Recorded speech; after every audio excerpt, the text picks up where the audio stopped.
विद्यार्थियों को आत्मिक शुभाशीष स विद्या या विमुक्तये। महाराज लक्ष्मेश्वर सिंह मेमोरियल महाविद्यालय का हिंदी विभाग उपस्थित है। अपनी दैनिक वर्ग तालिका के अनुसार आज स्नातक प्रथम वर्ष हिंदी प्रतिष्ठा के विद्यार्थियों के बीच वर्ग में भी मैं हिंदी साहित्य का इतिहास और रामचरितमानस के साथ आपके साथ चलता हूं। यहां भी उसी का प्रारंभ कर रहा हूं। कृपया ध्यान से सुने और लिखते जाएं। दिक्कत होगी तो मैं लिखित भी आपको देता रहूंगा। हिंदी साहित्य इतिहास लेखन की परंपरा, यह प्रश्न अक्सर पूछा ही जाता है। एक नंबर यानी वैकल्पिक प्रश्न में भी इससे पूछे जाते हैं। इसलिए आज का यह वर्ग विशेष वर्ग आपके लिए है। कृपया सावधान होकर पढ़ें। हिंदी साहित्य इतिहास का लेखन कब से प्रारंभ हुआ, यह सोचने का विषय है।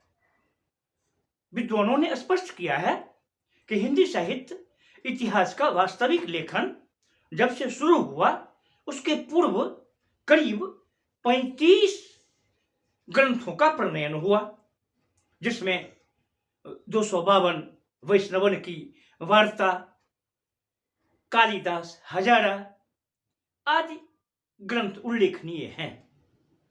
सत्य तो यह भी है कि जब वास्तविक हिंदी साहित्य का इतिहास लिखा गया तो इन तमाम ग्रंथों की सहायता उसमें ली गई, लेकिन ये ग्रंथ इतिहास नहीं कहलाए। हिंदी साहित्य इतिहास लेखन की परंपरा में जब हम आगे बढ़ते हैं तो पहला नाम आता है गौरसाद ताशी। इसको लिखने में भी दिक्कत होती है। गौरसाद ताशी, ग आकार अर्धचंद्र बिंदु, दंत स आकार डैश द डैश ताशी। गौरसाद ताशी फ्रेंच विद्वान थे। इन्होंने फ्रेंच भाषा में हिंदी साहित्य का इतिहास लिखने का प्रयास किया, लेकिन वह इतिहास वास्तविक इतिहास के रूप में चर्चित नहीं हो सका। प्रयास इनका अधूरा ही रहा। गौरसाद ताशी के उपरांत हिंदी साहित्य इतिहास लेखन के क्षेत्र में ठाकुर शिव सिंह सेंगर का नाम आता है। ठाकुर शिव सिंह सेंगर नाम से ही जैसा प्रतीत होता है कि ठाकुर परिवार से थे। हिंदी की ओर इनका पर्याप्त झुकाव था। हिंदी के विकास के लिए इन्होंने आगे बढ़ चढ़कर बहुत काम किया। इन्होंने भी हिंदी साहित्य का इतिहास लिखने का प्रयास किया, लेकिन इनका भी लेखन कवि वृत्त बनकर ही रह गया। जी हाँ, आचार्य रामचंद्र शुक्ल जी ने ऐसे तमाम ग्रंथों को कवि परिचय मात्र माना है। इतिहास का ग्रंथ स्वीकार नहीं किया गया। हम देखते हैं कि ठाकुर शिव सिंह सेंगर के बाद फिर एक अंग्रेज साहित्यकार का प्रादुर्भाव होता है और वह है George A Grierson, George Abraham Grierson.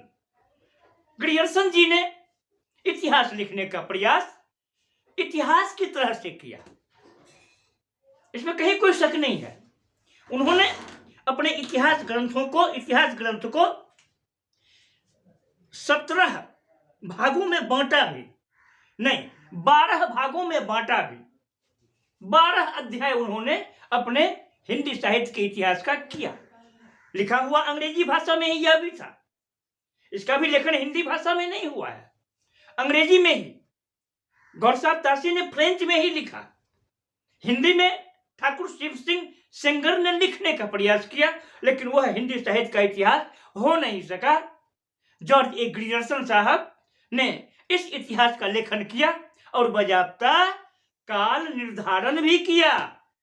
12-13 काल इन्होंने बना दिए। खैर, अधिक कालों की संख्या थी, यह अलग बात है, लेकिन इनका नामकरण भी कुछ इस प्रकार से हुआ कि साधारण विद्वानों के गले से नीचे भी नहीं उतरा। जैसे इन्होंने विक्टोरिया काल कर दिया। हिंदी साहित्य इतिहास के विकास में इन्होंने विक्टोरिया काल लिखा, कंपनी शासन काल लिखा। कहने का तात्पर्य यह कि इन्होंने अपने अंग्रेज भक्ति को भी आगे बढ़ाने का काम किया। सत्य की ओर देखने का प्रयास उतना नहीं किया जितना महारानी विक्टोरिया को चमकाने का प्रयास किया, कंपनी राज को चमकाने का प्रयास किया। इतना ही नहीं, इन्होंने कहा हिंदी अंग्रेजों की उपज है। क्या बात! धड़ल्ले से इन्होंने हिंदी को अंग्रेजों की उपज माना। कहा अंग्रेज वहां नहीं जाते तो हिंदी मिलती ही नहीं, हिंदी होती ही नहीं। प्रकारांतर से इनका भी इतिहास नहीं कहलाया। जॉर्ज ग्रियर्सन की एक बात सभी भारतीय विद्वानों को पसंद आई। उन्होंने मध्यकाल को स्वर्ण काल कहा। बाबू श्याम सुंदर दास जी ने स्वर्ण युग कहा। तमाम लोगों ने उसे स्वर्ण युग से हटकर कुछ कहने का प्रयास नहीं किया। तो हम देखते हैं कि जॉर्ज ग्रियर्सन के काल विभाजन में उनके एक काल की संज्ञा जो है वह आज भी सबको स्वीकार है, और उस संज्ञा के कारण भक्ति काल स्वर्ण युग या स्वर्ण काल सिद्ध हो चुका है। विवाद भी इसमें नहीं है। गौरसाद तासी, ठाकुर शिव सिंह सेंगर और जॉर्ज ग्रियर्सन के उपरांत जब हम आगे बढ़ते हैं तो सामने में मिश्र बंधुओं का आगमन होता है। कमाल की बात है, मिश्र बंधु के नाम से ही रचना करते थे। हालांकि ये 3 भाई थे, तमाम के नाम भी कभी मैं लिख के आपको दूंगा। इन्होंने जो हिंदी साहित्य का इतिहास लिखा उसका शीर्षक हुआ मिश्र बंधु विनोद। मिश्र बंधु विनोद में इन्होंने प्रयास किया कि अधिक से अधिक रचनाकारों को हम शामिल करें और जिनकी चर्चा पीछे नहीं हुई है उनको विशेष रूप से हम इसमें शामिल करें। इन्होंने ऐसा किया भी, लेकिन इनका भी प्रयास अधूरा ही समझा गया। मिश्र बंधु विनोद ही बनकर रह गया, हिंदी साहित्य के इतिहास के रूप में स्थापित नहीं हुआ। और अब आते हैं आचार्य रामचंद्र शुक्ल, जिनका हिंदी साहित्य का इतिहास वास्तविक इतिहास के रूप में हम लोगों के बीच में है। हालांकि आचार्य रामचंद्र शुक्ल के हिंदी साहित्य के इतिहास की भी आलोचना आज तक जारी है। डॉक्टर हजारी प्रसाद द्विवेदी जी ने तो इनके बहुत से सिद्धांतों को भी बदल दिया है, जो सार्थक लगता है, कहीं से निरर्थक नहीं लगता है।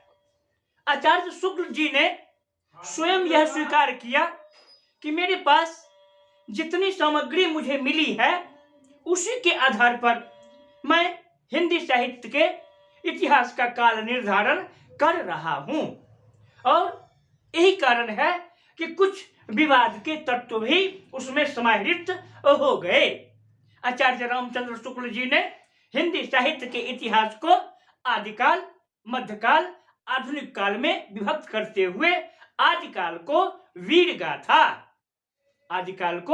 गाथा और अपभ्रंश के रूप में विभाजित किया।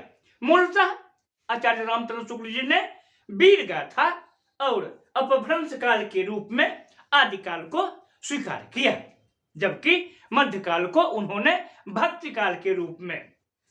इस प्रकार से हम देखते हैं कि हिंदी साहित्य इतिहास के लेखन की परंपरा में गौरसाद तासी के बाद आचार्य रामचंद्र शुक्ल जी ही वह पूर्ण विराम प्रतीत होते हैं जो आचार्य हजारी प्रसाद द्विवेदी, डॉक्टर गणपति चंद्र गुप्त मानिंद अनेक विद्वानों के कारण कोमा में भी तब्दील होते हुए दिखाई पड़ते हैं।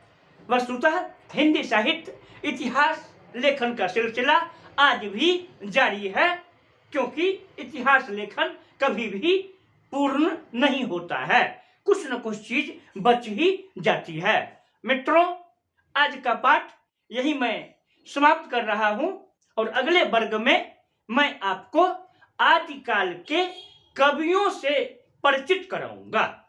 किन कवियों ने कौन सी रचनाएं लिखी हैं, इससे भी आपको परिचित कराऊंगा।